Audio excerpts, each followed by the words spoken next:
Before the game, I mentioned it was eye-opening. Cease was going game 3. I rescind that question. What did you think of King?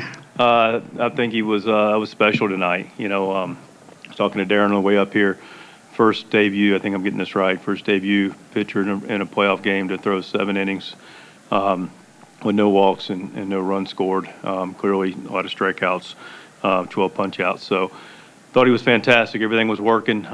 His misses were where he wanted them to be. I thought him and Iggy were on the same page. And, I mean, he was really good sinker. You could see he had a lot of movement. Changeup was filthy, and the sweeper slider was good as well. He really pitched exceptionally well. Barry. Hey, Mikey, any sort of thought about bringing him back out with 89 pitches, or was that just it? That was it. He had done his part. He'd gone over 100 a couple times. We have a good bullpen. He'd done his part. About to turn over the lineup for the 4th time. So his night was done and done in very, very impressive fashion. Jeff, up here in the front. What kind of tone did Tatis set there in that first inning? Yeah, it was pretty special. Louis said it, right from the beginning, boom, laser to left, and Ty didn't waste any time. Got a pitch you can handle, put a big boy swing on it. So that was huge to get us up. And, nice to add on that second inning, too, with some good at-bats. And Solano good at-bat, and Higgy with a sac fly. And, of course, Higgy was damaged later. So, that was enough. You were in the visiting dugout when Tatis hit his first postseason home run. Really? Might have been Yeah, it was. might have been a few dozen people in the stands. How did this compare, the way this place erupted? Yeah, I mean, it's a good time to talk about the Friar faithful, man. We knew they were going to show up. We knew they were going to get after it, but this was really, really electric night. Electric scene, really loud. This place gets so loud, and they're just into it. And it's as loud a stadium as we're going to play in, and it's good to have it on our side. Relative to the different homers, I mean, that was clearly a big homer in game 2, 3-run homer. But this one was clearly in front of a jam-packed house. Up here in the front on the right side. Any opinion or reaction about Kyle Higashioka giving this work with King, with the rest of the bullpen, and also giving another home run to take advantage? Yeah, that was fantastic. I mean, he had the sac fly earlier. Again, him and Michael have worked well all year together. He's done a nice job acclimating to Adam in the bullpen, and I just thought he did a nice job complete game for Higgy all the way around. And, nice job by Suarez, too. We may get to that, but I thought he threw the ball very, very well. Got a little soft single, but after that got soft ground ball, and the ground ball that made him make a nice play to end it. So just good team, clean game. Any last ones for Mike? We'll go back to Jeff here. The at-bats after, I think it was Shawver left. I mean, what did you think of the approach but before Higgy's home run? Well, they put together some innings where we couldn't, do anything consistently. Their bullpen did a nice job, and, Bummer got us on the ground a little bit, and we just weren't able to string anything together. Did that ever feel like a team over there that had flown across the country and endured what they had the last 48 hours or so? It didn't for me. They're professional, and they're a lot of good players, so we knew they were going to show up. Anything else? All right, thanks, Mike. We'll see you tomorrow. All right, thank you.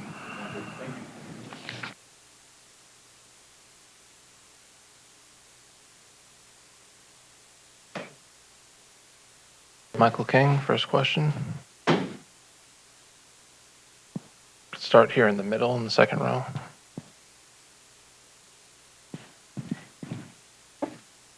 Michael, just how did you feel tonight? I mean, you had a bunch of strikeouts. You were on today, and just what was the feeling going when you hit the mound?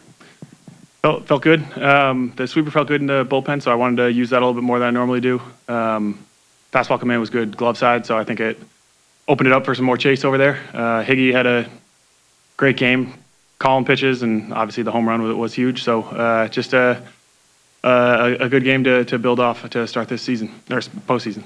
When did you know? Is there a point where you guys know, oh, this I'm on tonight, or how does that kind of go for you guys?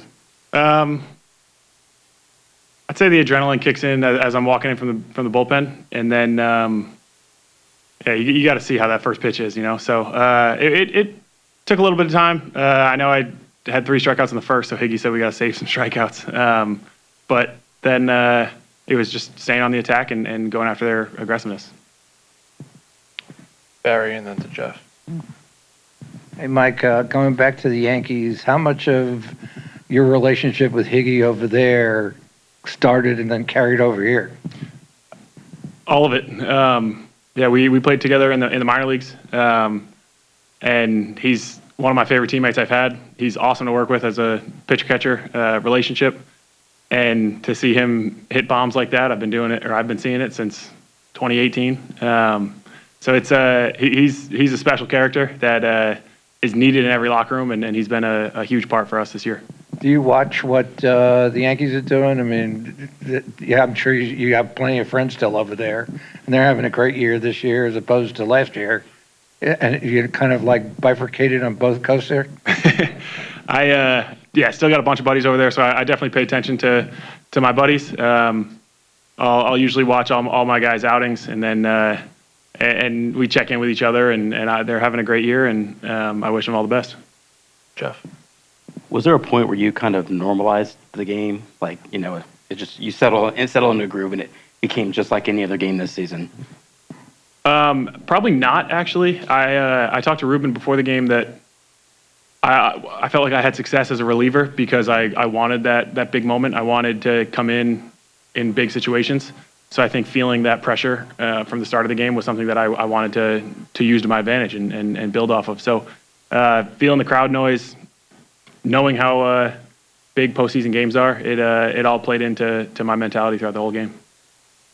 How did the volume go up when Tatis hit the home run? Oh, I was saying, when I was sitting in the dugout with Higgy, I couldn't see Toddy, and I heard it, and because the crack of the bat was louder than the fans, you knew it was hit really hard. And then I looked up, and I thought it was going out of the stadium. The thing was mashed. So huge for me and my attack plan to have a 2-run lead right after the first inning, and also huge to get Toddy going because he's going to be a huge piece for us this postseason. Did you notice the "Let's Go King" chant, or were you made aware of it as you finished the 7th inning? I did not. Ruben told me about it after the 7th inning, so it was cool. Marty in the back towards the middle. Well, you spoke how excited you were to go ahead and pitch in a regular postseason game here at Petco Park from these fans. What was a like night for you from start to finish? Did it exceed your expectations? Is it what you expected? Totally exceeded it. The towels were really fun. I even think the intros were something that I didn't realize was going to be so loud and so cool.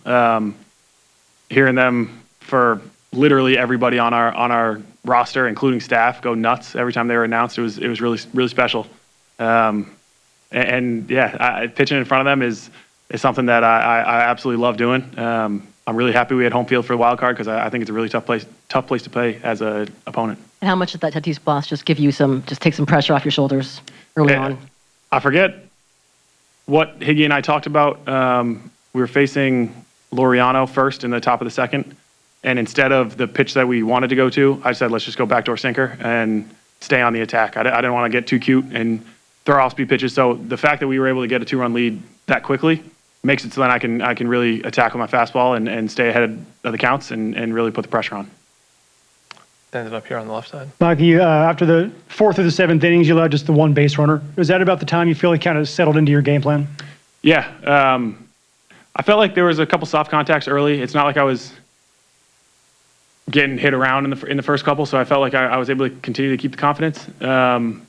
But the pitches that I was missing over the plate were hits in those first couple innings, and then I felt like I was really limiting the misses, whether it's pulls across the plate or just leaving them middle. So it allowed Higgy to really go to the game plan because I was able to execute it.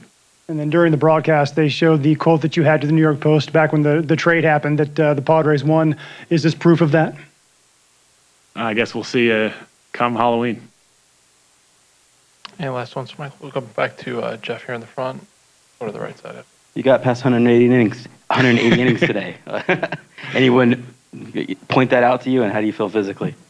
Felt great. I was joking. I think I hit a 97, and that's one of the hardest pitches I've thrown all year. obviously the adrenaline kicks in for that. But yeah, my ultimate goal is getting to 200 at the end of the postseason. So I think there's still a chance for that.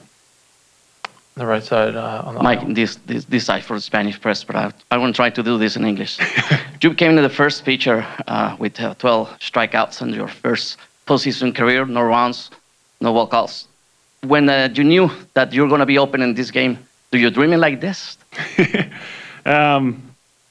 definitely was pretty close. I think I dreamed of a perfect game instead of a few hits that I gave up. But I mean, to get up 1-0 in a 3-game series is huge, and that was the goal, and we accomplished that. So we got our horse Joe tomorrow, and I got a lot of confidence in us tomorrow. And we'll finish up in the second row, in the middle. What did it mean to have a performance like this in front of your parents? Your parents kept on being shown on the broadcast. Just what did that mean to have that in front of them? I saw when I was watching in between innings on the iPad, it would cut from the stands into the pitch that I was going to watch.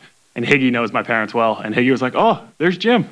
So it was funny to see my parents' faces, but I'm also trying to lock in. So I'll enjoy it with them now. I hope that it doesn't distract me in the future. All right. Thanks, Michael. Congrats on the win. Thanks for coming in. Thanks, guys.